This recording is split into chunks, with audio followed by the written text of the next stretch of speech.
Hello बच्चों, स्वागत है आपका आपके प्यारे से चैनल ITI वाला पर।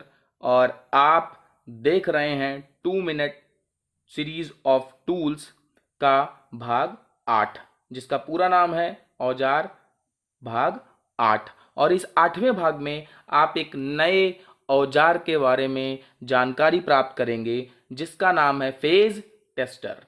फेज टेस्टर आप सभी ने देखा होगा, अपने घरों में कभी ना कभी इस्तेमाल भी किया होगा। चलिए इसके बारे में थोड़ी और जानकारी लेते हैं। क्या क्या जानकारी लेंगे? फेज टेस्टर की बनावट के बारे में जानेंगे, इसमें क्या क्या चीज़ें इस्तेमाल हुई हैं उसको जानेंगे, इसकी मेंटेनेंस मतलब देखभाल या देखरेख कैसे करनी है इसके बारे में जानेंगे। तो चलिए शुरू करते हैं। यहाँ पर आपको फेज टेस्टर की एक ड्राइंग भी दिख रही होगी, और फेज टेस्टर दिखने में ऐसा होता है, या विद्युत कारों का बहुत खास मित्र होता है। आप सभी ने विद्युत कारों के पास इसको देखा जरूर होगा। तो नियॉन टेस्टर की बनावट यहां पर लिखी हुई है। देखिए, ऊपर की तरफ इसके पास अर्थ पॉइंट होता है। उसके बाद ये अर्थ पॉइंट एक प्रतिरोध से जुड़ा हुआ होता है। प्रतिरोध वह है जो धारा के प्रवाह को रोकता है। यहां पर आगे प्रतिरोध के नियॉन लैंप लगा होता है। जब आपकी बॉडी इस परिपथ को पूर्ण करती है तो यह नियॉन लैंप जल जाता है, जिससे आपको यह पता चलता है कि इस डिवाइस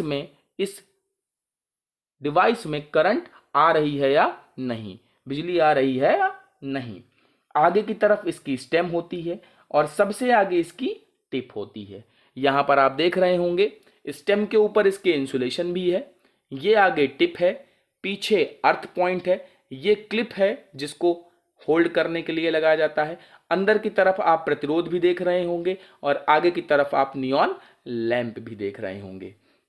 चलिए इसका कार्य जानते हैं। इसका कार्य है कि ये क्या करता है, पेचकस के समान होता है। इसमें द्वारा सप्लाई में फेज को टेस्ट किया जाता है। इसमें 8 सेंटीमीटर लंबा ब्लेड लगा होता है, जिसे नियॉन साइन टेस्टर भी कहते हैं।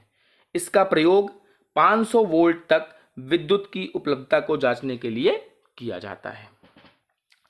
चलिए आगे जानते हैं इसके बारे में। नियॉन टेस्टर का प्रयोग विशिष्ट रेंज मतलब 500 वोल्ट से ज़्यादा के लिए इस्तेमाल नहीं करना चाहिए। जब हम टेस्टिंग करते हैं कि इसमें फेज में क्या करंट है या नहीं है, तो जब हमारी बॉडी क्या करती है, परिपथ को पूर्ण कर देती है।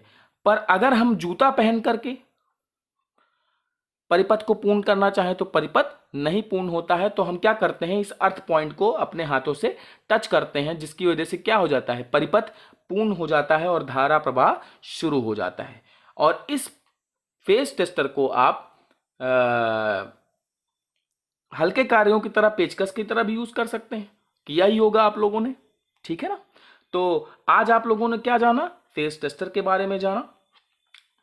फेज टेस्टर का एक चीज और आप देखिए, यहां पर अगर आप देख रहे होंगे स्क्रीन पर आपको दिख रहा होगा BIS 5579। और देखिए BIS का मतलब क्या होता है। देखिए, जैसे आप कोई सामान लेने जाते हैं तो ISI का हॉलमार्क देखते हैं, ठीक है ना। तो ISI का हॉलमार्क लगा होना क्या आपको सुनिश्चित करता है कि डिवाइस क्या है, ओके है, मानकों के अनुसार बना है, आपको हानि नहीं पहुंचाएगा। वैसे ही नियॉन टेस्टर या फिर फेज टेस्टर जिसको आप बोलते हैं, उसका भी मानकीकरण किया गया है। मानकीकरण कोड यहां पर दिया है BIS 5579। BIS का पूरा फुल फॉर्म होता है ब्यूरो ऑफ इंडियन स्टैंडर्ड, और इसका काम है कि ये एक ऐसे डिवाइसों को क्या करे, मानक दे कि इस मानक पर अगर यह डिवाइस बने हुए हैं तो यह बहुत ही अच्छे से काम करेंगे और आपको हानि नहीं पहुंचाएंगे। तो यह सीरीज जरूर 2 मिनट से लंबी हो गई है, लेकिन आपको संपूर्ण जानकारी देनी थी मुझे, इसका हमने पूरा भरसक प्रयास किया। तो आज के लिए इतना ही, मिलते हैं अगले भाग में। तब तक के लिए नमस्कार।